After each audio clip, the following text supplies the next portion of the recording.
Ողջույն, մինուս 43 աստիճան ցուրտ, խորը ձյուն ու սառը լեռնային քամի։ Սրանք պայմաններ են, որոնցում մարդու համար դժվար է անգամ քայլելը։ Իսկ մարդանման ռոբոտն այս ծանր պայմաններում դուրս է գալիս երթուղի ու քայլ առ քայլ կատարում իր առջև դրված խնդիրը։ Unity ընկերության ինժեներներն իրենց G1 Android-ը փորձարկել են կլիմայական պայմաններով Չինաստանի ամենախիտ տարածաշրջաններից մեկում լեռնային Ալթայում։ Օդի ջերմաստիճանը փորձարկումների ժամանակ իջել է մինչև -47.4 աստիճան Ցելսիուսի սանդղակով։ Այսպիսի պայմաններում տեխնիկան սովորաբար ավելի արագ է շարքից դուրս գալիս, քան մարդը հասցնում է սառչել, բայց G1-ը ոչ միայն գոյատևել է, նա անցել է սահմանված հեռավորությունը խորը ձյան վրա անելով ավելի քան 130,000 քայլ։ Մասնագետները հանձնարարել են ռոբոտին քայլել բարդ երթուղով։ Նա պետք է անցներ ձմեռային օլիմպիական խաղերի էմբլեմի ուրվագիծը կրկնող հետագծով։ G1-ը կողմնորոշվել է ոչ թե վիզուալ պատկերի, այլ BIDU արբանյակային նավիգացիոն համակարգի միջոցով, որն ապահովում է տեղորոշում սանտիմետրի ճշգրտությամբ։ Ըստ էության ռոբոտը նկարել է էմբլեմը սեփական ոտնահետքերի միջոցով, հենվելով միայն արբանյակներից ստացած տվյալների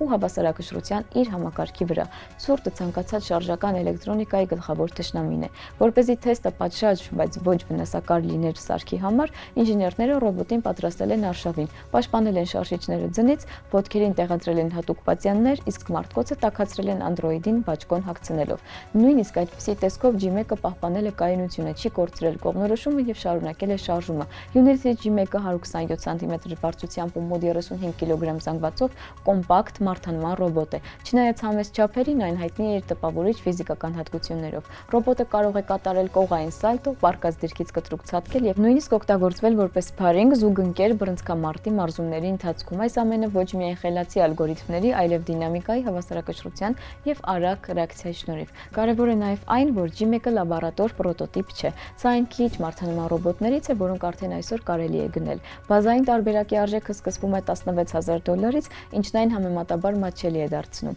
հետազոտողների, համալսարանների եւ ինժեներ էնտուզիաստների համար։ Ալթայում փորձարկումը պարզապես տպավորիչ տեսանյութ չէ։ Այն ցույց է տալիս, որ մարդանման ռոբոտները սկսում են դուրս գալ ստերիլ լաբորատորիաների սահմաններից։ Նրանք սովորում են աշխատել այնտեղ, որտեղ ցուրտը, ձյունն ու անհարթ մակերևույթը ոչ թե բացառություն են, այլ նորմ։ Իսկ դա նշանակում է, որ ապագայում այդպիսի մեքենաները կկարողանան օգնել որոնողափրկարարական աշխատանքներում եւ դժվար մատչելի շրջանների ուսումնասիրության մեջ աշխատելով այնտեղ, որտեղ մարդու համար չափազանց վտանգավոր է։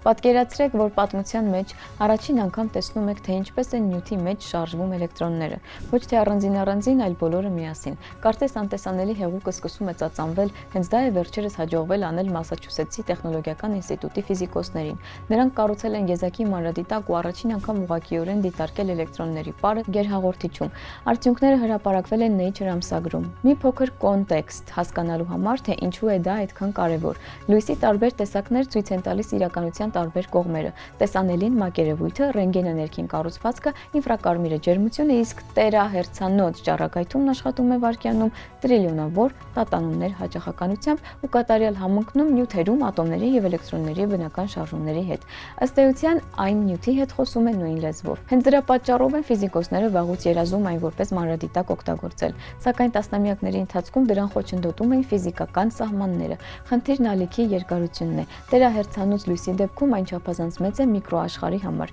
Ճառագայթը հնարավոր չէ ֆոկուսացնել փոքր կետում։ Այն պարզապես ընդարձակվում է ինչպես օվկիանոսային ալիքն ավազի հատիկի շուրջ։ Արդյունքում նմուշի փոխարեն ուսումնասիրվում է միայն նրա մոտակա տարածությունը։ Մասաչուսեթսի տեխնոլոգիական ինստիտուտի գիտնականները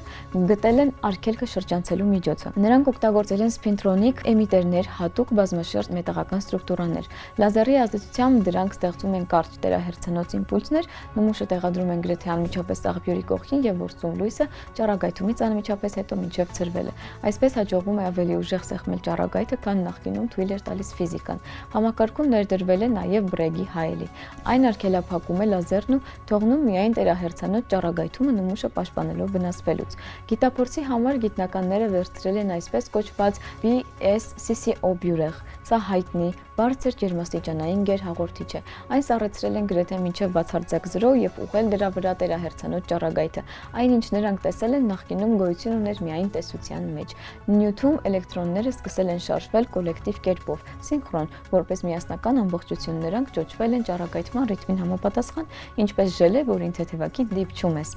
Սա դիմադրություն չունեցող միաձայն տատանվող գերհաղորդիչ հեղուկ է։ Ըստ էության, գիտնականներին առաջին անգամ հաջողվել է ուղիղ կերպով դիտարկել այս պրոցեսը, ու դա կարևոր է միանգամից մի քանի պատճառով։ Առաջին, եթե մարդկությունը սովորի առանց էքստրեմալ սառեցման գերհաղորդիչներ ստեղծել, դրանք կարող են առանցքային կերպով փոխել էներգետիկան, տրանսպորտն ու էլեկտրոնիկան։ Դրա համար անհրաժեշտ է հասկանալ, թե ինչ վարքագիծ են դրսևորում էլեկտրոնները։ Նոր մանրադիտակը թույլ է տալիս դա տեսնել։ Երկրորդ, տերահերցանոց տիրույթը համարվում է անլար կապի ապագան։ Այն կարող է տվյալները փոխանցել շատ ավելի արագ, քան ժամանակակից տեխնոլոգիաները, սակայն դրա համար անհրաժեշտ են նոր նյութեր ու այժմ դրանք կարելի է ուսումնասիրել բարձր ճշգրտությամբ։ Ըստ էության, ֆիզիկոսները ստեղծել են տեսախցիկ էլեկտրոնների աշխարհի համար, գործիք, որը թույլ է տալիս նայել այնտեղ, որտեղ նախկինում գործում էին անհաղթահարելի սահմանափակումներ։